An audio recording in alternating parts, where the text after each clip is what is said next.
my name's Bob. I'm doing a quick review on the Confortotal versus a Comfort Star mini split air conditioner slash heater. They're both 12K units. I had bought two of these off of eBay. I paid $1,000 for the pair plus tax delivered. One was for me, one was for my neighbor.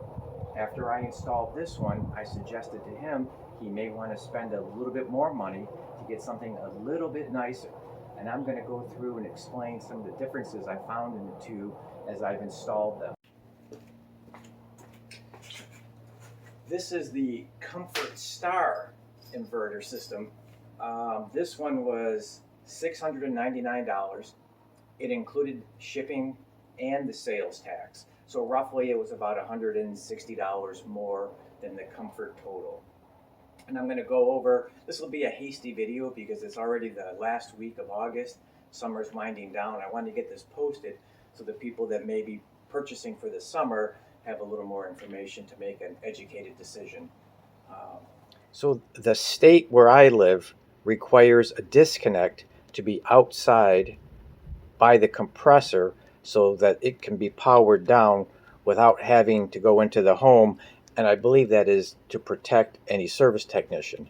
So because it's powered inside, I had to run the power from the disconnect. It's quite a bit more involved to make it happen.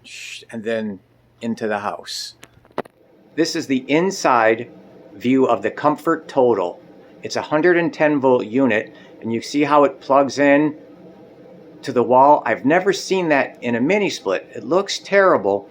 However, it could be advantageous for someone that wants to try and just plug it in if they have a circuit that'll handle it.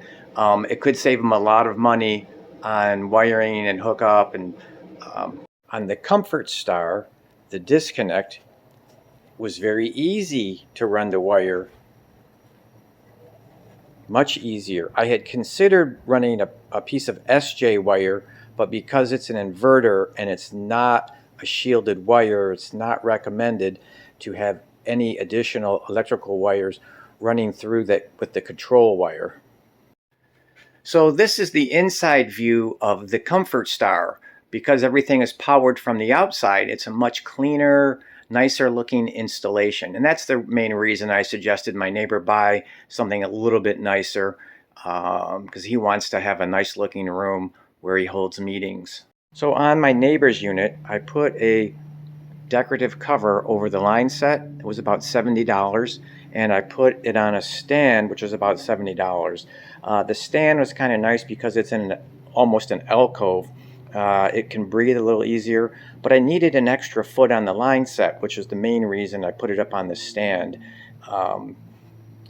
There was another feature that the line set had that was kind of unique.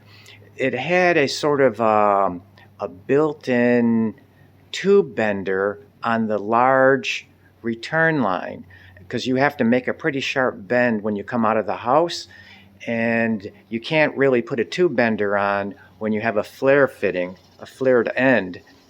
I'll show you a picture. I took a picture of it when I was doing the install.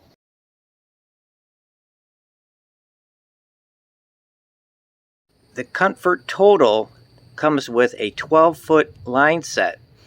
It's advertised as copper. However, I needed to cut it because it was a little bit long. It has this beautiful wrapping, but what happens, it's actually an aluminum line set. Sneaky. So this is a 110 volt unit which uses a variable frequency drive to control the speed. If you can notice how slow the cooling fan is going, and my understanding is the compressor is also running very slow on the Comfort Star. And that's what gives it such a high SEER rating. They can use the frequency drive to slow the speed of the compressor down, unlike a rheostat where you're going to take voltage away and you can't run a motor efficiently. You see how quiet it is? You can barely hear it. It's just amazing. These are the remotes. Notice the Comfort Star has a larger LCD screen, which makes it easier to see. And the screen, is illuminated. So when you push any button, the screen lights up so you can see what's happening. The Confortotal has glow-in-the-dark buttons. With a little practice, it's easy to change the temperature with the buttons, but if you're going to scroll through the various blower settings or machine functions or some of the other controls, you pretty much have to turn the light on.